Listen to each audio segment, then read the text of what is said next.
Salut! Alors aujourd'hui, je vais parler du 3 à la paresse. Paul Lafargue a écrit un magnifique ouvrage à ce sujet. En revanche, je vais plutôt m'intéresser au monde sauvage pour comprendre de quelle manière ce 3 à la paresse est un 3 de la nature.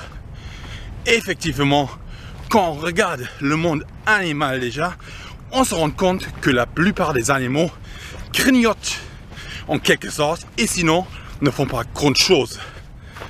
Quand on regarde par exemple les végétaliens, une vache par exemple, elle mange en permanence en fait de l'herbe, mais en même temps elle bouge pas beaucoup en fait, elle reste là sans rien faire à part grignoter, grignoter, grignoter. Quand on regarde le monde, en fait les animaux carnivores, c'est en quelque sorte la même chose.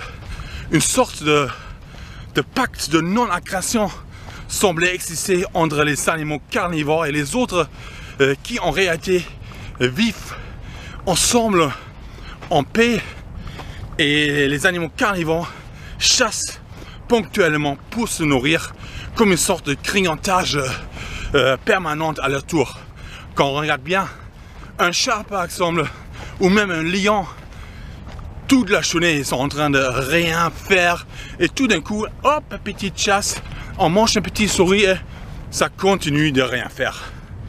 Et vous savez, parfois on prend l'exemple des fourmis. Je ne sais pas les fourmis comme une société très solidaire, et en fait parfois l'être humain prend les fourmis comme exemple pour une société bien hiérarchisée et autoritaire. En revanche, voilà, comme on nous a déjà vu, les fourmis s'organisent de manière bien solidaire.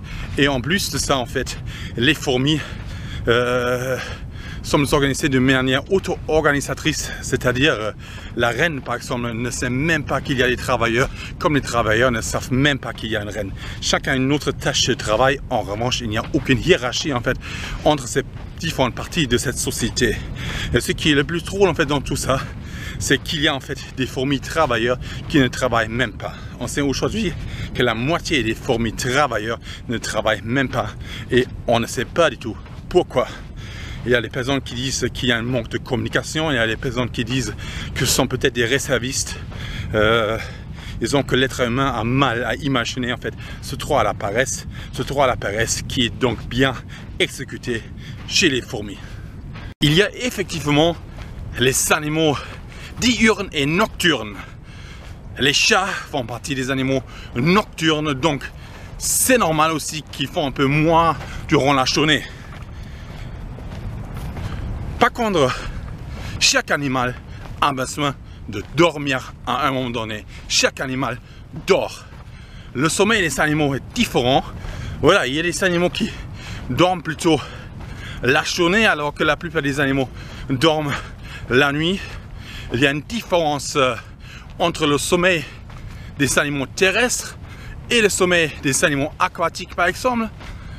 Le requin a trouvé sa propre méthode puisque ce sont en fait ces hémisphères cérébrales qui se départagent en fait sommeil et éveil. Par contre, tous les animaux dorment. Ce besoin de dormir, ce besoin de sommeil prouve bien que notre cerveau, que les animaux ont besoin de se reposer. Et ce 3 à la paresse trouve ici son origine. Nous avons besoin de se reposer, nous avons besoin de dormir. Le besoin de dormir est réglé par la journée et la nuit. En revanche, les saisons nous imposent en fait ce même rythme, on va dire. Autrement dit, il y a des animaux qui hibernent pendant la période hivernale.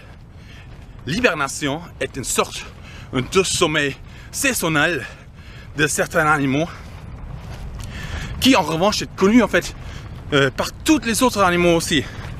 Autrement dit, tous les animaux vivent à un rythme ralenti pendant la période hivernale. En revanche, il n'existe pas uniquement cette hibernation hivernale, il existe également une sorte d'hibernation estivale. Effectivement, en période de forte chaleur, notre rythme est également ralenti. Donc en réalité, il y a plusieurs périodes de ralentissement, on va dire, de notre activité qui s'impose à nous, que ce soit en hiver ou en été. Et donc, il s'agit ici aussi, encore une fois, d'un bien soin et donc d'une trois naturelle. L'être vivant a besoin de se reposer, l'être vivant a besoin de la paresse, l'être vivant a besoin de dormir, l'être vivant a besoin de vivre régulièrement à un rythme ralenti. Or, nous sommes en plein hiver actuellement et ce ne sont pas uniquement les animaux qui dorment et qui se reposent, mais c'est en fait la nature qui se repose. Effectivement, les plantes font partie du vivant et dorment à leur tour. Encore une fois, leur sommeil est différent, comme le sommeil entre animaux terrestres et animaux aquatiques était différent. Le sommeil des plantes est différent. En revanche, les plantes dorment aussi. Par exemple, une fleur, quand il y a du soleil, elles fleurissent en fait. Et la nuit, la fleur se renferme. Et ça, c'est en fait éveil, sommeil d'une plante. La nature aussi connaît cette hibernation hivernale et estivale. On observe bien en cas des arbres que les arbres perdent leurs feuilles, que ce soit en hiver ou en extrême sécheresse. Et c'est bien en fait pour ça que les animaux vivent à ce même rythme, puisque nous faisons partie de cet écosystème de la nature. Et donc ce rythme de la nature, du monde végétal, ce rythme s'impose aux animaux dont nous faisons partie. Et du coup, si nous vivons en rythme de la nature et donc du vivant, nous aussi, nous avons besoin de la paresse, nous avons besoin de la pause, nous avons besoin de vivre à un rythme ralenti, nous avons besoin d'hibernation.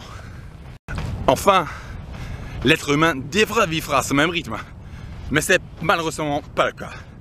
Nous sommes en plein hiver, la nature se repose, en revanche, la pollution ne s'arrête pas. Et ça, c'est très compliqué en fait, en quelque sorte. C'est la nature qui est agressée par l'être humain pendant son sommeil. Et ça, c'est vraiment très lâche, je trouve. Et c'est bien pour ça que moi, je ne me repose pas en fait. C'est bien pour ça que moi, je vais continuer de faire mon éco-jogging aujourd'hui. Parce que bien que la nature se repose, bien que l'être humain aussi devrait se reposer plutôt parce que c'est l'hiver. Et donc, on devrait vivre d'une manière ralentie.